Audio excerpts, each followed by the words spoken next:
የአውሮፓ ትልቅ ክለቦችን ትልቅ ተጫዋቾችን ወቅታዊ ዕለታዊ ቡድን መረጃና የዝውውር መረጃዎችን የምታደምጡበት የስፖርት የመረጃ ክፍለ ጊዜና የዩቲዩብ ገጻችን ላይ ትገኛላችሁ። ውድ ቤተሰቦቻችን ለዚህም ሰዓት በርካታ ትልቅ ክለቦችን የተመለከተ ወቅታዊ መረጃዎችን ይዘንላችሁ መተናል። እስከ ፕሮግራማችን ፍጻሜ ዛሬም እንደውል ጊዜው ቆዩ እንላለን። ውድ ቤተሰቦቻችን በዚህኛውም ስፖርታዊ ጥንቅራችን ሊዮኔል አንድሬስ ሜሲ ከዳኛው ጋር የገባው ሰጣ ገባ እጅግ በጣም አነጋጋሪ ነበረ። እንግዲህ ዳኛው ቀይ ካርድ እንደሚያሳዩት ነግረውታል። ንዴቱ ያልበረደለት ሜሲ ቁጣውን ቢቀጥልም የሳን ጆዜ ተጫዋች ገላግለው ከቀይ ካርድ አድነውታል ሊዮኔል አንድሬስ ሜሲን። ጉዳዩን እንመለከተዋለን። ትንሽ ለየት ያለ ክስተት ነበረ። ዛሬ በተወዳጁ የእንግሊዝ ፕሪሚየር ሊግ 8 ተጫዋቾች ይፋ ተደርገዋል። እነኚህ 8 ተጫዋቾች 3ቱ ከሊቨርፑል፣ 1 ከአርሰናል፣ 2 ከኖቲንግሃም ፎረስት፣ 1 ከኒካስል፣ 1 ከብሬንትፎርድ ናቸው። እነኚህን 8 ተጫዋቾች ስንነግራችሁ እናንተ ደግሞ የዓመቱ ምርጣችሁን በመረጃ ክፍለ ጊዜ ሰዓታችን ላይ ታደርሱናላችሁ። የአውሮፓ ትልቅ ክለቦች መረጃዎቻችን እንደተጠበቁ ነው። ባርሴሎና ቤት ወደ 8 የሚጠጉ ተጫዋቾች መውጫው በር ላይ ቆመዋል።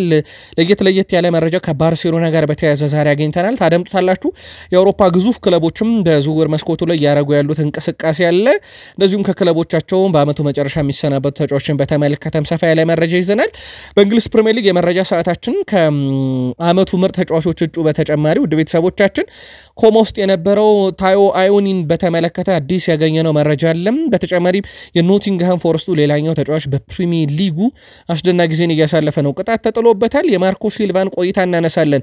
ከትልቅ ክለቦች ማንቸስተር ሲቲ ቤት ከዝውውር ጋር በተያያዘ አንድ ውሳኔ ላይ ደርሰዋል። ማንቸስተር ሲቲዎች ከአንድ ወሳኝ ዝውውር ጋር ታደምጡታላችሁ። ቼልሲ አንድ ወሳኝ ተከላካይም ለማምጣት ጥረት እያደረገ ይገኛል። የሚጠበቅ ዝውውር ነው። በቀጣይ ክረምት በቼልሲ በኩል ይሄንን ተከላካይ ለማምጣት የሚደረገው ጥረት ሰፋ ያለ መረጃ በሰማዮቹ ቤት ይዘናል።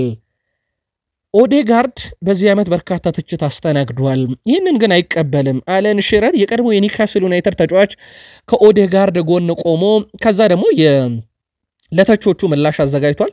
ምናልባት የአርሰናል ደጋፊዎች የእናንተን መልከታ የአለን ሽረርን የግል ሐሳብ በኦዴጋርድ ዙሪያ ስናጋራችሁ ታደርሱናላችሁ። ከዛ በተጨማሪ ሪያል ማድሪድ አሁንም የአርሰናሉን ተጫዋች ከመውሰድ እንደማይቆጠቡ ተረጋግጧል። የአርሰናል ቀጣይ እርምጃ በዚህ ዝውውር ላይ ይጠበቃል። አርሰናሎች ዛሬ አዲሱ መለያቸውን አስተዋውቀዋል በይፋ። ከዚህ መለያ ጋር በተያያዘ ተጨማሪ መረጃ ይዘናል። አርሰናል ቤት የቡድን መረጃዎቻችን እንደተጠበቁ ናቸው። በርካታ እግር ኳስ ተመልካቾች ከሚወዱት አንድ ነገር እግር ኳስን ከማየት በተጨማሪም በቀጥታ ስርጭት የሚሰጡ ትንታኔዎችን ነው።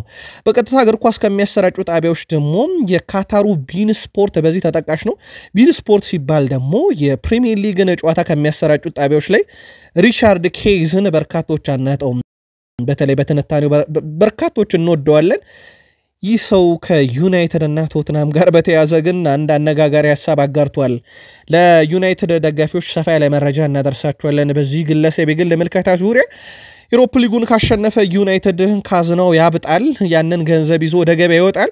ከዚህ ጋር በተያያዘም የዩናይትድ ተጫዋቾች እነ ዲያጎ ዳሎ፣ ኑሱር ማዝራው ያሉት ነገር አለ።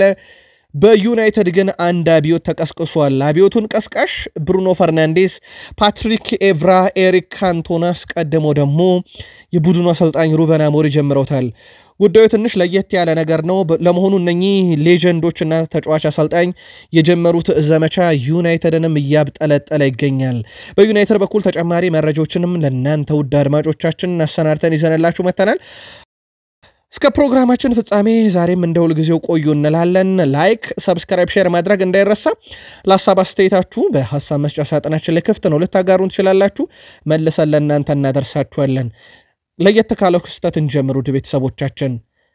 ሊዮኔል አንድሬስ ሜሲ ቡድን እንግዲህ ኢንተር ማያሚ በአሜሪካ ሜጀር ሊግ ሶከር የ13ኛ ሳምንት መርሃ ግብር 3-3 በሆናቸው ውጤት ጨዋታውን አጠናቀዋል። ፈጣን ጨዋታ ነበረ። ጨዋታው ሲጀመር ፋልኮን አንደኛው ደቂቃ ሚያሚን ቀዳሚ ያደረገ፣ ኢራን ጎ ሳንጆስ ሃርት ኪዩዝን ሶስተኛው ደቂቃ ላቻ አድርጎ ነበር። በኋላም ላይ አልዴ 44ኛው ደቂቃ እንደዚሁ 52ኛው ደቂቃ ላይ የኢንተር ሚያሚ ቀሪ ግቦችን ሲያስቆጥር ለሳን ጆዜ ሌሮክስ እና ሃርክስ ግቦቹን ማስቆጠር ችሏል። ኢንተር ሚያሚ በዚህ ረገድ ለረጅም ደቂቃ 3-1 ጨዋታውን ሲመራም የነበረ 2-1 ሲመራ የነበረበት ቅጽበት ነበረ። ከጨዋታው መጠናቀቅ በኋላ ግን ልዩ ክስተት የነበረው የሊዮኔል አንድሬስ ሜሲና የዳኛው ውዝግብ ነው። በከፍተኛ ብስጭት ነበረ ሜሲ ከዳኛው ጋር ሲጨቃጨቅ የነበረው። ዳኛውን ቢጫ ካርድ ያሳዩት ሲሆን እንደገና ተመልሶ ሲጨቃጨቅ ዳኛው ቀይ ካርድ እንደሚያሳዩት በቀጥታ ነግረውት ነበረ። ንዴቱ ያልበረደለትን ሜሲ ታዲያ የሳንጆዝ ተጫዋቾች ናቸው ሜሲ ቀይ ካርድ ከሚያይ ብለው ገላግለው ከሜዳ ይዞት የወጡትና ለየት ያለ ክስተት ነበር። በጨዋታው የዓለም ኮከቡ ሊዮኔል አንድሬስ ሜሲ 6.8 ብቻ ነው ያገኘው ሬቲንግ። ተወዳጁ የእንግሊዝ ፕሪሚየር ሊግ አሁን በሊቨርፑል ሻምፒዮንነት ከተጠናቀቀ በኋላ አሁን የሚጠበቀው ነገር ማን በቀጣይ ውድድር ዓመት የአውሮፓን ትኬቶች ቆርጦ ያጠናቅቃል የሚለው ነገር ብቻ ነው። ወራጆቹ ማስቀደመው ስለተለዩ ማለት ነው። ሊቨርፑል ሻምፒዮንነቱን ባረጋገጠበት የእንግሊዝ ፕሪሚየር ሊግ የዓመቱ ምርጥ ተጫዋች 8 እጩዎች ይፋ ተደርገዋል።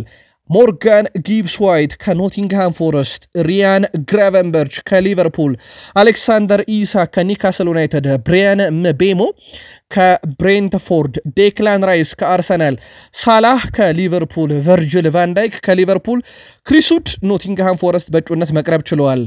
የሊጉ አሸናፊ ሊቨርፑል 3 ተጫዋቾች በእጩነት ውስጥ ሲያስመርጥ ኖቲንግሃም ፎረስት 2 ተጫዋቾች መካተት ችሏል። ማንቸስተር ሲቲ፣ ማንቸስተር ዩናይትድ፣ ቼልሲ እንደዚህ አይነት ትልቅ ቢግ 6 ከሚባሉት ሌላኛው ቶትናም አንድም ተጫዋች አላስመረጡም። ከቢግ 6 አርሰናል 1 ሊቨርፑል ወደ 3 የሚጠጉ ተጫዋቾችን እጩ አድርጎ አቅርቧል። ያለምንም ጥርጥር ሊቨርፑል ተጫዋች አንደኛው ይወስደዋል ተብሎ ይጠበቃል። ያው በቀድመ ግምት ካየነው ደግሞ ምንም ጥርጥር የለውም ሳላ ይሆናል ተብሎ ነው የሚጠበቀው። እንደሚታወቀው ውድ ቤተሰቦቻችን አብዛኛውን ጊዜ ከአሸናፊው ቡድን ነው የሚመረጠውና የሳላህ አሸናፊነት በርካቶች ያመኑበት ይመስላል። የእናንተን የግል መልከታ በእርግጥ በሐሳብ መስጫ ሳጥናችን ልታደርሱን ትችላላችሁ። በአመት ውስጥ በወጥ ብቃት የተጫወተ ከነኚህ 8 እጩዎች ውስጥ ምርጥ የነበረና ይገባዋል የምትሉትን በሐሳብ መስጫ ሳጥናችን ላይ ያስፍሩልን። ከተጫዋቾች በተጨማሪ ውድ ቤተሰቦቻችን የእንግሊዝ ፕሪሚየር ሊግ የዓመቱ ምርጥ አሰልጣኝ እጩዎችም ይፋ ተደርገዋል። የእንግሊዝ ፕሪሚየር ሊግ የ2024-25 የውድድር ዘመን የዓመቱ ምርጥ አሰልጣኝ ይፋ ሲደረጉ ያው አሸናፊውን አስቀድሞ የተረጋገጠ ያሉት ነው በርካቶች። የሊቨርፑል አርኔ ስሎት የመውሰድ ዕድላቸው ከፍተኛ ነው። ከሳቸው ጋር ግን ተፎካካሪ ሆነው የቀረቡት ኑኖ ስፕሪንቶ ሳንቶስ ከኖቲንግሃም ፎረስት፣ አርኔ ስሎት ከሊቨርፑል፣ ኤዲያው ከኒካስል ዩናይትድ፣ ቶማስ ፍራንክ ከብሬንትፎርድ፣ ቪክቶር ፔሬራ ከወልቭስ እጩ ሆነው ቀርበዋል። በዚህ ረገድ ግን ያለምንም ጥርጥር የሊቨርፑል አሰልጣኝ አርኔ ስሎት ዋንጫ ያሳካ ቡድን አብዛኛውን ጊዜ እንደዚህ አይነት አድቫንቴጆችን መውሰድ ይችላልና በእርግጠኝነት ይህንን ያሳካል ተብሎ ይጠበቃል። የእናንተን የግል መልከታ ግን አጋሩን። ከተጫዋች ማን ከአሰልጣኝ ማን የዓመቱ ምርጥ ነው ማንስ ይገባዋል በሚለው ጉዳይ ላይ ማለት ነው የግል መልከታችሁን ልታሰፍሩልን ትችላላችሁ። ባርሴሎና በርካታ ተጫዋቾችን ያሰናብታል ቀጣይ ክረምት ላይ ውድ ቤተሰቦቻችን። ይኸውም ታዲያ ቡድኑ የገባበትን የፋይናንስ ቀውስ ለማስተካከልና በቀጣይ ክረምት ወሳኝና ጠቃሚ የሚባሉ ተጫዋቾችን ወደ ቡድኑ ለማምጣት በሚያደርገው ጥረት ላይ ይጠቅመኛል ያለውን እርምጃ ነው። በዚህ መሰረት እንደ ፍራንኪ ዲዮንግ፣ አንሱ ፋቲ፣ ጋቪ፣ ኢናኪ ፒና፣ ሮናልድ አራሆን፣ ሄክቶር ፎርድ፣ ፌርሚን ሎፔዝ እና ፓው ቪክተር በቀጣይነት ከክለቡ ይለቃሉ ተብለው የሚጠበቁ 8 ተጫዋቾች ናቸው። አብዛኞቹ ለመጀመሪያው ቡድን ሲጫወቱ የነበሩና በጊዜ ሂደትም ተጠባባቂ ሆነዋል። ፍራንኪ ዲዮንግ ያለው የሳምንታዊ ደሞዝ ለባርሴሎና በጣም አሳሳቢ መሆኑ እንጂ በተጫዋቹ ብቃት ላይ ጥያቄ አያነሱም። ሃንሲ ፊሊክም ይሁን ሁዋን ላፖርታ ግን ቀጣይ ውድድር ዓመት ሁኔታዎችን ለማስተካከል በተለይም ከፋይናንስ ጋር በተያያዘ እነኚህን ተጫዋቾች ከቡድኑ መቀነስ እንደ ዋና ቅድ አሁን በባርሴሎና በኩል ተይዟል። በዚህ ውድድር ዓመት የባርሴሎናው ሮቤርት ሌዋንዶውስኪ ደግሞ 9 የማሸነፊያ ግቦችን በማስቆጠር ቀዳሚ ተጫዋች ነው ውድ ቤተሰቦቻችን። ከሱ ቀጥሎ በርካታ የማሸነፊያ ግቦችን ያስቆጠረው አዮዜ ፔሬዝ ነው 8 አለው። ከዛ በተረፈ ደግሞ የአትሌቲኮ ማድሪዱ ዩሊያን አልቫሬስ 6 የማሸነፊያ ግቦችን አስቆጥሯል። በዚህ ረገድ ሮቤርት ሌዋንዶውስኪን ያክል የባርሴሎና የፊት ወሰር ተጫዋች የማሸነፊያ ግብ ያስቆጠረ ተጫዋች አናገኝም። ከዝውውር ጋር በተያያዘ ባርሴሎናዎች በአርሰናል በማንቸስተር ዩናይትድ የሚፈለገውን የስፓኞሉን ግብ ጠባቂ ዮዋን ጋርሻን ለማስፈረም ፍላጎት እንዳላቸው ተረጋግጧል። በቀጣይ እንግዲህ በተለይ በግብ ጠባቂ ዘርፍ እንደ ኢናኪ ፒናን ያለ ግብ ጠባቂያቸውን መልቀቃቸው አይቀርምና በሱ ምትክ እንግዲህ ዋና ግብ ጠባቂያቸው እንዲሆን ዮዋን ጋርሻን ይፈልጋሉ ተብሏል። በዚህ መሰረት በቀጣይ እንግዲህ በባርሴሎና በአርሰናል በዩናይትድ በኩል ገፍቶ ከሄደበት የሚደረገው ፉክክር ዮዋን ጋርሻን ለማስፈረም ይጠበቃል። ግን ይሄ ለክለቡ ስፓኞል በጣም ጠቃሚ የሚባል መረጃ ነው። ምክንያቱም የፈላጊዎቹ ቁጥር በበዛ ቁጥር እነሱ የሚፈልጉትን 30 ሚሊዮን ፓውንድ አካባቢ የዝውውር ሂሳብ ለማግኘት ስለሚረዳቸው ሌላው ባርሴሎና ሊሳተፍበት የሚፈልገው አንድ ዝውውር አለ። ተከላካይ ማምጣት ነው። አንድ የመሃል ተከላካይና አንድ ደግሞ የቀኝ ተመላላሽ ተከላካይ ይፈልጋል። በተለይም ይህ የቀኝ ተመላላሽ ተከላካይ ለላሚን ያማል ሙሉ ሽፋን የሚሰጥ ነው። ላሚን ያማል በነፃነት እንዲጮት በነፃነት እንዲያጠቃ ምናልባት ግን ላሚን ያማልን ኳስ ነጥቀውት እንግዲህ ተቃራኒ ቡድን ማጥቃቱን ቢጀምሩ በዛ መስመር ላይ በወሳኝ መንገድ መከላከል የሚችልና በጣም ምርጥ የተባለ የራይት ፉል ባክ ይፈልጋሉና በዚህ ረገድ ደግሞ ላሚን ያማልን የሚያግዝ ተጫዋች ለማምጣት በባርሴሎና በኩል እቅድ ተይዟል። የካታላኑ ክለብ ባርሴሎና የዋንጫ ድሉን በተመለከተ እስካሁን እየወጡ ባሉ መረጃዎች መሰረት ውድ ቤተሰቦቻችን የዋንጫ ድላቸውን የፊታችን ሰኞ ለማክበር እቅድ ተይዟል ነው የተባለው። አዲስ ነገር ግን ሊኖር ይችላል በባርሴሎና ቤት ምናልባትም አርብ እናክብረው የሚል ነገር እየወጣ ነው። ቁርጥ ያለ ውሳኔ ላይ አልደረሱም። የአሰልጣኝ ሃንሲ ፍሉኩ ባርሴሎና በዚህ ዓመት ኮፓ ዴላሬ ስፔን ሱፐር ካፕን እናስቀድሞ ያገኘ የላሊጋን በአጠቃላይ የሀገር ውስጥ ውድድርን የተቆጣጠረ ክለብ ነውና መች እናክብረው በሚለው ጉዳይ ላይ አርብ አሊያም ሰኞ ከሁለት አንዱ ይሆናል ተብሏል። አዲስ ነገር ካለ በቀጣይ ስፖርት የመረጃ ክፍለ ጊዜ እናደርሳችኋለን። ፓሪስ ሰን ዠርሜን ሴሪዮ ጊራሴን ለማስፈረም ፍላጎት አላቸው ተብሏል። ዘንድሮ በጣም አስደናቂ የሚባል ጊዜን ያሳልፈዋል በቦሩሲያ ዶርትመንድ ቤት። በቦሩሲያ ዶርትመንድ በዚህ ውድድር ዓመት በተካፈለባቸው ሁሉም ውድድሮች ላይ 33 ግቦችን አስቆጥሯል። ይህ ተጫዋች በጣም አስደናቂ የሚባል ጊዜን በግሉ አሳልፏል። ሴሪዮ ጊራሴ በርካታ ፈላጊዎች አሉት። በቀጣይ ክረምት ቦሩሲያ ዶርትመንድ ጠቀም ያለ ገንዘብ ካገኙ ተጫዋቹን ለመልቀቅ ክፍት እንደሆኑም ይታወቃልና ከፓሪስ ሰን ዠርሜን በተጨማሪም ሌሎች ክለቦች ተጫዋቹን እያዩት እንደሆነ ይታወቃልና የሳውዲ አረቢያ ክለቦችን ጨምሮ ፓሪስ ሰን ዠርሜን በአመቱ 33 ግብ ያስቆጠረውን አጥቂ የፊት መስመራቸውን ለማጠናከር እንዳማራጭ ይዘውታል። የጀርመኑ ተነባቢ ጋዜጣ ቢልድም መረጃውን በፊት ገጹ ላይ ይዞት ወጥቷል። ኦስማን ዴምቤሌ ዘንድሮ ፍጹም የተለየ ውድድር ዓመትን አሳልፏል። የባላንዶር ቅድመ ግምት ከተሰጣቸው 5 ተጫዋቾች ውስጥ እናገኘዋለን። 2024-25 የውድድር ዓመት የሱ የምንጊዜ ምርጡ ነው። 33 ግቦችን ዘንድሮ በሁሉ መድረክ አስቆጥሮላቸዋል። 13 አሲስቶች ያሉት ለፓሪስ ሰን ዠርሜን የአመቱ ምርጥ ተጫዋች የፍራንስ ሊጋ እሱ ነው። ከፍተኛ ግብ አስቆጣሪው እሱ ነው የዘንድሮ የፍራንስ ሊጋ። እንደዚሁም በፓሪስ ሰን ዠርሜን በኩል ፓሪስ ሰን ዠርሜን ለአውሮፓ ሻምፒዮንስ ሊግ ዋንጫ ሲያልፍ ምርጡን ስራ ከሰሩ ተጫዋቾች አንደኛው ነው። በተለይም የኤምሬትሱን ጨዋታ ጫና እንዳይፈጠረባቸው ወደ ፓርክ ደ ፕሪንስ ሲሄዱ እዚህ ጨዋታውን ጨርሶ እንዲሄዱ ያደረጋቸው የሱ ብቸኛ ግብ ነበረችውም። የሱ ትራንዚሽን ነበረ ግቧም እንድትገኝ ያደርጎት የነበረው። ለማንኛውም ይሄ ሁሉ መዘርዝር የነገርናችሁ የባላንዶር እጩ ስለሆነ ብቻ አይደለም። ዛሬ ኦስማን ዴምቤሌ 28ኛ ዓመቱ በፓሪስ ሰን ዠርሜን እየተከበረለትም ጭምር ነው። እዛው ፓሪስ ሰን ዠርሜን ቆይተን ማርኪኒዮስን እናንሳ። የፓሪስ ሰን ዠርሜን አምበል ነው።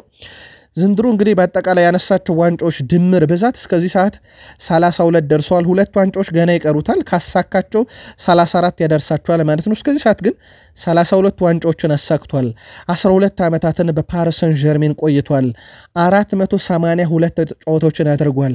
አስደናቂ የሚባል የእግር ኳስ ህይወት አለው። ያው ብዙ ጊዜ ተከላካዮች እንደ ግብ አስቆጣሪዎች አይዘመርላቸውም እንጂ የማርኪኒዮስ ጉዞ በፓሪስ ሰን ዠርሜን ቤት ቀላል የሚባል አይደለም። በተለይ በፓሪስ ሰን ዠርሜን ስኬቶች ጀርባ ያለ ትልቅ ተጫዋች ነው። ዘንድሮ ደግሞ ካፒቴኑ በፓሪስ ሰን ዠርሜን እግር ኳስ ታሪክ የመጀመሪያውን የአውሮፓ ሻምፒዮንስ ሊግ ዋንጫ ያነሳ አምበል ለመሆን 90 ደቂቃ ብቻ ቀርቶታል።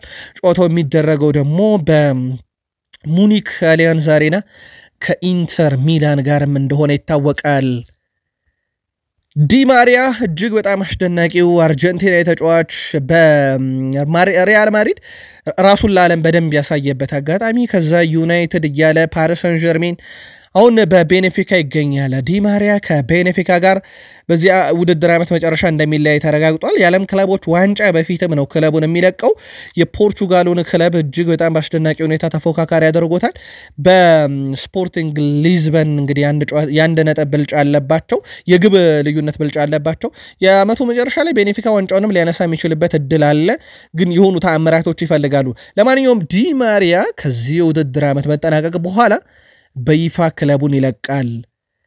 ፍሎረን ቨርዝ የበርካታ ክለቦችን ቀልብ የሳበው ተጫዋች፣ አንዴ ከሊቨርፑል ከሲቲም አልፎም ተርፎ ከባየር ሙኒክ ጋር ስሙ በስፋት የተያዘው ተጫዋች እስከዚህ ሰዓት ድረስ ምንም የወሰነው ውሳኔ የለም።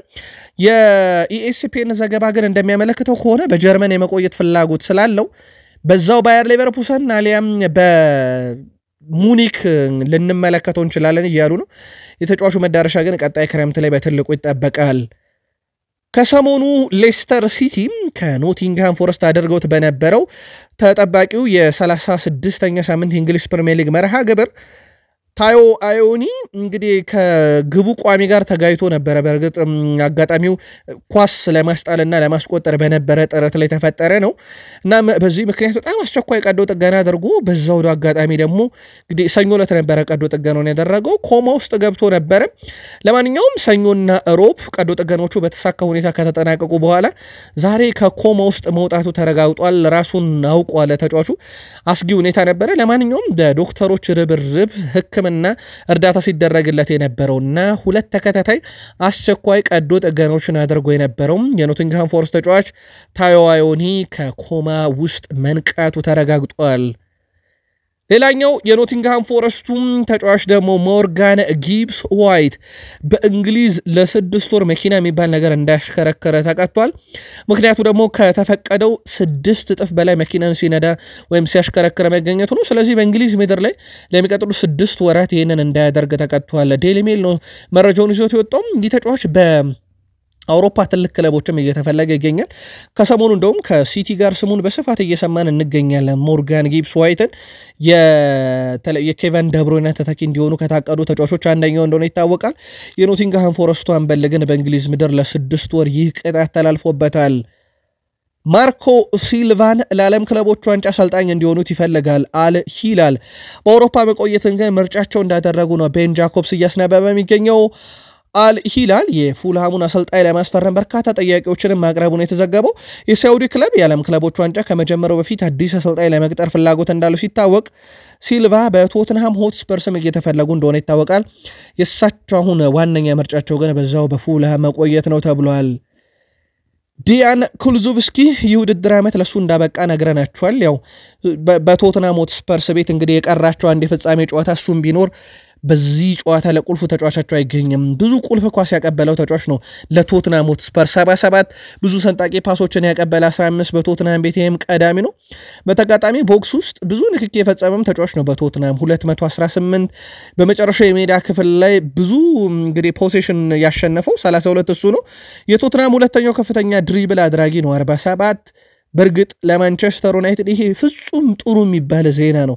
በምንም መስፈርት አንድ ዩናይትድ ቁልፍ ተጫዋቹን ከጉዳት የማግኘት ያክል ዲያን ኩልዙቭስኪ ደግሞ በዩናይትድ በሚገጥመው የቶትንሃም ቡድን ውስጥ አለመገኘቱ ራሱ ለዩናይትድ ይሄ ፍጹም የተለየ አስደሳችሁ የሚባለው ዜና ነው እያሉ ነው በርካቶችና ይሄ ሁሉ አስደናቂ ቁጥር ያለው ተጫዋች ለቶትንሃም ግልጋሎት ለመስጠቱ ቶትንሃምን በብዙ ይጎዳዋል። ማንቸስተር ሲቲዎች ደግሞ በመጪዎቹ ሳምንታት ታይጂያኒ ሬንደርስን ለማስፈረም ለኤስ ሚላን ይፋዊ ጥያቄ ለማቅረብ ዝግጅታቸውን ጨርሰዋል። ሬንደርስ ለአሁኑ እንግዲህ በሚላን የውድድር ዘመን የመጨረሻ ጨዋታዎች ላይ ማተኮር ስለሚፈልግ እና ማንቸስተር ሲቲዎችም ውሳኔውን ማክበራቸውን ተከትሎ ምንም አይነት የዝውውር ጥያቄ እስከዚህ ሰዓት እንዳላቀረቡለት ይታወቃል።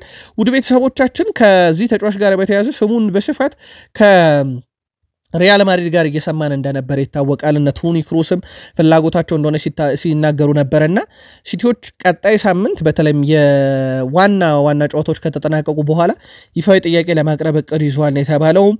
በትልቁ የሚጠበቅ ነው እንግዲህ የማንቸስተር ሲቲ አማካይ ስፍራ ለማጠናከር በቼልሲ በኩል ደግሞ በርካታ ተከላካዮችን ይለቃሉ እና አክሰል ዲሳሴ ነትሮቫ ቻሎቫ ጭምር ክለቡን በአመቱ መጨረሻ ይለቃሉ ተብሎ ይጠበቃል። ለረጅም ጊዜ ሲመኙት የነበረው ተጫዋች ደግሞ የፓላሱ ማርክ ጉዌ እንደሆነ ይታወቃል። በእርግጥ ይህን ተጫዋች ለማስፈረም ጨረታው ከፍ ያለ ነው። ቶትናም፣ ኒውካስል በስፋት አሁን እየተንቀሳቀሱበት ነው። ፓላሶች ተመጣጣኝ የሚሉትን ዋጋ ካገኙ እንግሊዛዊን ተከላካይ ለመልቀቅ ክፍት እንደሆኑ ይታወቃል። እንግዲህ ከነ ማንቸስተር ሲቲ፣ ኒውካስል ዩናይትድ፣ ቶትናም ከበድ ያለ ፉክክር ቢጠብቀውም የምዕራብ ለንደኑ ክለብ ቼልሲ ግን እሱን ለማግኘት ጥረት ያደርጋል። በቼልሲ አካዳሚ ውስጥ ተጫውቶ ካለፉ ተጫዋቾች አንደኛው ማርክ ጉዌን እንደሆነ ይታወቃል እና ከፍተኛ ጥረት ክረምት ላይ ቼልሲዎች ያደርጋሉ ተብሎ ይጠበቃል። በዚህ ውድድር ዓመት በአርሰናል ከፍተኛ ትችት ካስተናገዱ ተጫዋቾች አንደኛው ማርቲን ኦዴጋርድ ነው። ኦዴጋርድ ብዙ የተተቸባቸው ነገሮች በተለይም የመጨረሻ የሜዳ ክፍል ላይ ኳሶችን በትክክል አያቀብልም ወይም ግብ ሊሆኑ የሚችሉ እድሎችን አይፈጥርም፣ አባካኝ ሆኗል የሚል ቅሬታ ነበር ሲቀርብበት የነበረው በስፋት። ከዚህ ጋር በተያያዘ ግን የቀድሞ የኒውካስል ዩናይትድ ሌጀንድ አለን ሺረር ለኦዴጋርድ እንግዲህ መከላከያን አቅርቧል። ኦዴጋርድ እኔ መተቸት የምጀምረው ወሳኝ አጥቂ ከፈረመ በኋላ ነው። ለአርሰናል ምንም ለውጥ ካላመጣ ያንን ተቸዋለን ብለዋል። ኦዴጋርድን ለመተቸት ጊዜው ገና ነው። ወሳኝ አጥቂ ሲኖር ነው ኳስ አመቻችተ ስታቀብል ሊያስቆጥር ለሚችለው። ወሳኝ አጥቂ በሌለበት ኦዴጋርድን መተቸት እኔ በግሌ ጊዜው ነው ብዬ አላምንም ብሏል አለን ሺረር። አርሰናል አይደለም ንጹህ የ9 ቁጥር ተጫዋች ይቅርና እንግዲህ ቆየ ጋብሪኤል ጄሱስ በራሱ ንጹህ 9 ቁጥር አጥቂ ለማለት በጣም ያስቸግራል። ብራዚላዊ ስለሆነ ሞር ከኳስ ጋር ምቾት የሚሰማው እነኚህ ዘመናዊ አጥቂዎች አሉ። ከኳስ ጋር ምቾት ተሰምቷቸው ኳስን ድሪብል እያደረጉ ሳጥን ውስጥ ሌሎች ተጫዋቾችን የሚጠብቁ የቀድሞቹና ዲዲየር ድሮግባ ኳስን ከልለው ነበር የሚጠብቁት። እነኚህ ደግሞ ድሪብል እያደረጉ ተጫዋቾችን ሸውደው ሌሎች ተጫዋቾች አጋዦች እስኪመጡ መጠበቅ የሚያስችሉ ዘመናዊ አጥቂዎች ናቸው። ግን በአመት 20 ግብ የሚያስቆጥር አጥቂ አይደለም ለአርሰናል ራሱ ጋብሪኤል ጄሱስ እና አርሰናል በዚህ ዓመት አጥቂ ያለው ለማለት ይከብዳል። ኦዴጋርድም ለዚህ ይመስለኛል እያለ ነው አለን ሺረር። የእናንተ መልከታ በሐሳብ መስጫ ሳጥናችን ላይ ያስፍሩልን። ሪያል ማድሪድ ምንም እንኳን ዲያን ሁይሰንን ዝውውር ቢጨርስም ያው በስምነት ተጠናቋል፣ ፊርማው ብቻ ነው የቀረው። ቢጨርስም አሁንም ቢሆን ዊሊያም ሳሊባን ይጠብቃል። የሪያል ማድሪድ አካሄድ ግን አሁንም እንደተጠበቀ ነው። አርሰናልና ሳሊባ መካከል የሚደረገውን የመጨረሻ ውሳኔ ይጠብቃል። በአርሰናልና በሳሊባ መካከል ድርድር ተጀምሯል፣ እየተደረጉ ነው አንዳንድ ድርድሮች እንደሚታወቀው ቤተሰቦቻችን። ከዚህ ጋር በተያያዘ ታዲያ የአርሰናልና የሳሊባ ድርድር በስኬት የማይጠናቀቅ ከሆነ ሪያል ማድሪድ ያን ጊዜ ጣልቃ ይገባል ማለት ነው። ተጫዋቹን በነፃ ማምጣት ነው የሚፈልገው ዋነኛ እቅዳቸው። ምክንያቱም ትልቅ ገንዘብ ለሳሊባ ማውጣት አይፈልጉም።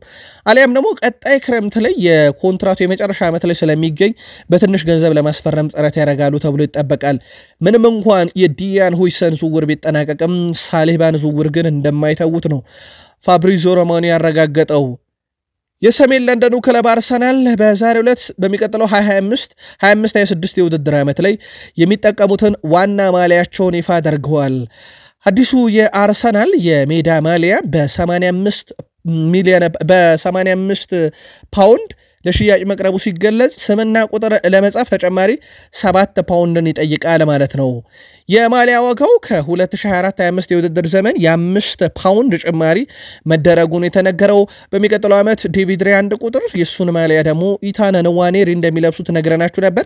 ለማንኛውም ስም የሌለውን 85 ሚሊዮን ፓውንድ የፈለጉትን ተጫዋች ስም ማጻፍ ከፈለጉ ደግሞ 7 ሚሊዮን ፓውንድ ከፍለው የአርሰናል ደጋፊዎች አዲሱን መለያ መግዛት እንደሚችሉ ተረጋግጧል።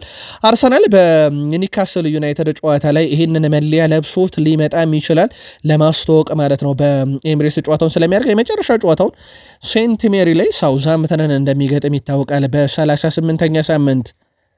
ሪቻርድ ኬይዝ በቢን ስፖርት በጨዋታ ተንታኝነቱ እናውቀዋለን። ጨዋታ ከመጀመሩ በፊትና የጨዋታ አጋማሽ እንዲሁም ጨዋታ ሲጠናቀቅ በስቱዲዮ ውስጥ ትንተና ከሚሰጡ ታዋቂ የስፖርት ጋዜጠኞች። ቶትንሃም 17ኛ፣ ማንቸስተር ዩናይትድ 16ኛ ናቸው። ሁለቱ ቡድኖች በአጠቃላይ 37 የሊግ ጨዋታን ተደምሮ ተሸንፈዋል። አሁን አንደኛው ክለብ በሚቀጥለው የውድድር ዓመት የአውሮፓ ሻምፒዮንስ ሊግ ይሳተፋል ይልና የኤፋ ይህንን ውሳኔ በድጋሜ ሊያጠነው የሚገባ ነው ብለው የአርሰን ቬንገርን ሐሳብ እንደሚጋሩት ሪቻርድ ኬይዝ አስታውቋል። ሪቻርድ ኬይዝም አርሰን ቬንገርም ፍጹም ተቀራራቢና ተመሳሳይ ሐሳብን ነው ያጋሩት ሁለቱም። በዚህ ጉዳይ ላይ እንግዲህ ማንቸስተር ዩናይትድ አሰልጣኝ ሩበን አሞሪም አስቀድመው ምላሽ ሰጥተዋል። እሳቸው ያው ህጉን ነው እኛ የምንተገብረው እንጂ ሌሎች የሚሉትን አንሰማም ሲሉ አንጌል ፖስቴኮግሉ ደግሞ የኛ እዚህ መድረስ ያናደዳቸው ሲሉ ነበር ምላሽ የሰጡት። ለሪቻርድ ኬይዝስ ምላሽ ይሰጡታል የሚለው ደግሞ በቀጣይ የሚጠበቅ ይሆናል። ማንቸስተር ዩናይትድ ባለስልጣናት ቡድኑ የዩሮፓ ሊግ ዋንጫን ማሳካት የሚችል ከሆነ በዝውውር መስኮቱ ተጨማሪ ወጪ ለማውጣት ፈቃደኛ እንደሚሆኑ ለአሰልጣኝ ሩበን አሞሪም ቃል ገብተዋል ነው የተባለው። ዩናይትድ ባለስልጣናት ክለቡ የዩሮፓ ሊግ ባለክብር መሆን ከቻለ በክረምት እስከ 200 ሚሊዮን ፓውንድ ጥሬ ገንዘብ ለተጫዋች ዝውውር ይመደብላቸዋል፣ ኢንቨስት ይደረጋል። ከዛ ውጪ ደግሞ ቀሪዎቹን ሩበን አሞሪም የማይፈልጋቸውን ተጫዋቾች ሸጦ ሲጨርስ ከዛም ላይ ገንዘብ ጨምሮ የፈለገው ተጫዋች ወደ ቡድኑ ይመጣለታል ማለት ነው። ከዛ ውጪ ግን 200 ሚሊዮን ዩሮ የሚመደብለት የአውሮፓ ሻምፒዮንስ ሊግ ትኬትን የሚቆርጥ ከሆነ ብቻ ነው ዩናይትድ። በእርግጥ ዩናይትድ በአውሮፓ ሻምፒዮንስ ሊግ የሚሳተፍም ከሆነ በርካታ አማራጮች ይኖሩታል። አንደኛም በማንቸስተር ዩናይትድ ለመፈረም በርካታ ተጫዋቾች ፍላጎት ሲኖራቸው የአውሮፓ ሻምፒዮንስ ሊግ ትኬትን የሚቆርጥ ከሆነ ደግሞ ይህ ጥሩ አማራጭ ይሆንላቸዋል ተብሎ ይጠበቃል። የዩናይትድ የቀጣይ ክረምት ዝውውር መስኮት ራሱ ልክ እንደ ሌሎች የአውሮፓ ትልቅ ክለቦች በጉጉት እንዲጠበቅ የሚያደርገው የአውሮፓ ሻምፒዮንስ ሊግን ሞር ትኬቱን ሲቆርጥ ነውና በትልቁ ይጠበቃል። ይህን ዋንጫም ለደጋፊ ለመስጠት የምንችለው ሁሉ እናደርጋለን፣ ምክንያቱም ሁሌም ከኛ ጋር ናቸው፣ ሁሌም ከኛ በላይ ናቸው፣ ይገባቸዋል ብለዋል ዲያጎ ዳሎ። እነዚህ ደጋፊዎች ለዓመታት ከኛ ጋር ብዙ ስቃይ ስላዩ ምርጡን የሚገባቸው ይመስለኛል። ስለዚህ የውድድር ዓመት ማሸነፍ በጣም አስፈላጊ እንደሆነ እናውቃለን ብለዋል። እርግጠኛ ነኝ ሁሉም በመልበሻ ክፍል ውስጥና ሁሉም ሰራተኛ ያለብንን ኃላፊነት እንደሚረዱት፣ ምክንያቱም አንድ ላይ ሆነ ሰዎች ከሚያስቡት በላይ በጣም ጠንካራ ስለምንሆን ብለዋል ዲያጎ ዳሎ ባስተላለፈው መልእክት። ይህ ዋንጫ አስፈላጊነቱ ለደጋፊዎችም ጭምር ነው ብሏል። እንግዲህ ዩናይትዶች ተጫዋቾች ሰሞኑን በጋዜጣዊ መግለጫዎች ላይ እየወጡ ከሚናገሩት ንግግር አንዱ ለደጋፊው ክብር ስንል ይህን ዋንጫ እናሳካ ነው። ዋንጫው ለዩናይትድ ክብር ይመጠናል ተብሎ አይደለም። ዋንጫውን ማግኘት የሚያመጣው ሌላ ትሩፋት ስላለ ነው። ከ16ኛ ደረጃ ወስዶ በቀጥታ የአውሮፓ ሻምፒዮንስ ሊግ ተሳታፊ ስለሚያደርገው ነውና ዲያጎ ዳሎ ያለን ሁሉ እንሰጣለን ብለዋል። በቶትናም ሆትስፐርስ ተደጋጋሚ ሽንፈት በዚህ ውድድር ዓመት ማንቸስተር ዩናይትድ አስተናግዷል። ምንም ጥርጥር የለውም። 3 ጊዜ ተሸንፏል። የማንቸስተር ዩናይትድ የመስመር ተጫዋች ኑስር ማዝራዊ ቡድኑ በቶትናም በተደጋጋሚ ቢሸነፍም በዚህ ውድድር ዓመት የአሁኑ ግን ፍጻሜ ስለሆነ ይለያል ብለዋል። በዚህ ዓመት በቶትናም 3 ጨዋታ ተሸንፈናል፣ ነገር ግን ይህ የፍጻሜ ጨዋታ ነው፣ ፍጹም የተለየ ጨዋታ ነው ብለዋል ኑስር ማዝራዊ። አንድ ክለብ የፍጻሜን ጨዋታ ሲጫወትና ደካማ ሆኖ በተገኘበት ሰዓት ላይ በየትኛውም አይነት ምዕራፍ ላይ የነበረ ጨዋታ ሲሆን የተለየ ጨዋታ ይኖረዋል፣ የተለየ ጥንካሬ ይኖረዋል። ይህንን እኛ ምን ተገብራለን ብለዋል። የዩሮፓ ሊግ ዋንጫ ማሸነፍ ትልቅ ስኬት ነው፣ ነገር ግን በፕሪሚየር ሊጉ አስከፊ የውድድር ዓመታችን ላይ የተለየ ነገር አያመጣም። አሁንም መጥፎ ሲዝን ማሳለፋችንን የሚቀየር ነገር ባይሆንም፣ ነገር ግን የፍጻሜ ጨዋታን ማሸነፍ የራሱ የሆነ የተለየ ነገር አለው ብለዋል። ኑስር ማዝራዊም በፍጻሜ ጨዋታ ላይ ይገኛል ተብሎ ይጠበቃል። የቀድሞ የዩናይትድ ተጫዋች ኤሪክ ካንቶና፣ የአሁኑ ተጫዋች ብሩኖ ፈርናንዴዝ፣ የቀድሞ ተጫዋች ፓትሪክ ኤቭራ የማንቸስተር ዩናይትድ ስታፍ አባላቶችን ነፃ የመግቢያ ትኬት እንዲያገኙ የራሳቸውን አሻራ እያስቀመጡ ይገኛሉ። ኤሪክ ካንቶና ነበረ 30 ሰዎችን ተጨማሪ የቢልባኦን ጨዋታ እንዲታደሙ 30 የማንቸስተር ዩናይትድ የሥራ ኃላፊዎችን ወይ ደግሞ የሰራተኞችን ወደዛ ወስዳለው ብሏል። ብሩኖ ፈርናንዴዝ 50 ማድረስ አለብን፣ በተለይም ደግሞ ከሴቶቹ መጨመር ያለበት እዛ ቦታ ላይ መገኘት ያለባቸው ሴቶችም እንደዚሁ ወደ 50 የሚጠጉ መደረግ አለበት ብሏል። ፓትሪክ ኤቭራ እኔ በግሌ ኤኖስ እና ግሌዘሮች ማድረግ ካልቻሉት 30 ተጨማሪ ሰዎችን እችላለሁ ብሏል። እና ብሩኖ ፈርናንዴዝ፣ ፓትሪክ ኤቭራ እንደዚሁም ኤሪክ ካንቶና በተጨማሪ ራሳቸው አሰልጣኝ ሩበን አሞሪም ተጨማሪ 30 ሰዎችን እንደቻሉ ይታወቃልና በርካታ የቡድኑ ሰራተኞች ወደ ሳን ማሜስ የሚያቀኑበትን መንገድ እነኚህ ሌጀንዶች እየመሩት ይገኛሉና የግሌዘር ቤተሰቦችና የራክሊፍ ሰዎች በብዙ ያስተቸ ነገር ሆኗል። እንዴት የቀድሞ ተጫዋቾችና የአሁን ተጫዋች አሰልጣኝ ጭምር ከኪሳቸው አውጥተው ይሄ ሁላ ወጪን ይሸፍናሉ፣ ክለቡ ወዴት እየሄደ ነው በሚል አስተችቷቸዋል።